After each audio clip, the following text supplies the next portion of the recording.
देखिए, दो बातें हैं। मैं जहाँ तक जानती हूँ कि 2012 से लेकर के 17 तक का जो समय था, उसमें कहीं न कहीं जो अखिलेश यादव जी का है, तो उसमें कहीं न कहीं एक वो दिखा कि हम माफिया को नहीं पसंद करते हैं। मगर जिस तरह से फिर विगत वर्षों से जो मैं देख रही हूँ, कहीं न कहीं एक सहानुभूति या जिस तरह से एक माफियाओं का सफाया हो रहा है उत्तर प्रदेश में, अपराध मुक्त उत्तर प्रदेश बन रहा है, तो कहीं ना कहीं कुछ चीज़ें लगता है कि ये माफियाओं को मानते हैं। देखिए, पहले कोई आश्वासन की कोई बातें नहीं होती है। सदन जब चलता है तो सदन के बाद एज अ एमएलए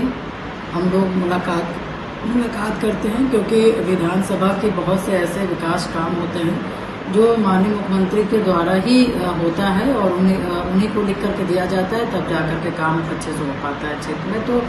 कल जो मुलाकात थी, बस उसी का एक पार्ट था, और ऐसा नहीं था कि हमने सदन में बोला था तो उसके बाद फिर स्पेशल कोई मीटिंग हुई, ऐसा कुछ नहीं। देखिए, दो बातें हैं। मैं जहाँ तक जानती हूँ कि 2012 से लेकर के 17 तक का जो समय था, उसमें कहीं ना कहीं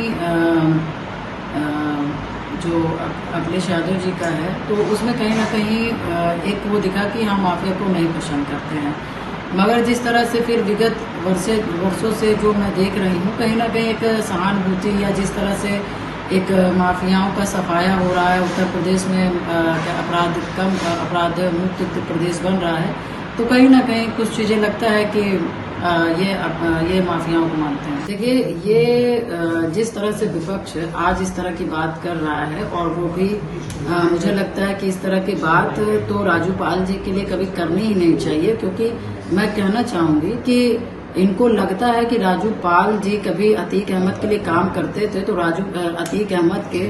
ऊपर कम से कम 300-400 मुकदमे थे, मगर कभी भी अतीक अहमद के साथ का एक भी मुकदमा दिखा दे, क्योंकि जो बंदा गुर्गा रहता है, जो आदमी काम करता है, जिसके साथ भी 4 दिन काम करे तब तो आदमी हाईलाइट हो जाता है। तो राजू पाल जी के बारे में इस तरह से कहने का मतलब, जितना मैं जानती हूँ, जितना मैंने उनके बारे में जानने का समझा है, राजू पाल जी उत्तर प्रदेश में, मतलब जब राजू पाल जी कुछ नहीं थे, तब भी राजू पाल अतीक अहमद से नफरत करते थे, उससे लड़ने के लिए सोचते थे। तो इस तरह से जिस राजू पाल जी के ऊपर ब्लेम करना और उनकी छवि को खराब करना, वो बोलने से पहले सोचें कि क्या बोल रहे हैं, क्योंकि उत्तर प्रदेश में अतीक अहमद से किसी ने लड़ने का काम किया है तो राजू पाल जी ने काम किया है, और न कभी राजू पाल जी अतीक अहमद के लिए काम किए थे, न राजू पाल जी कभी अतीक अहमद को क्या कहते हैं कभी पसंद किए हैं, और न कभी राजू पाल अतीक अहमद से डरने का काम किए हैं। राजू पाल जी थे ही जो शहर पश्चिम में अतीक के गुर्गों से मुकाबला करते थे, उमरपुर नीवा से लेकर के चकिया तक।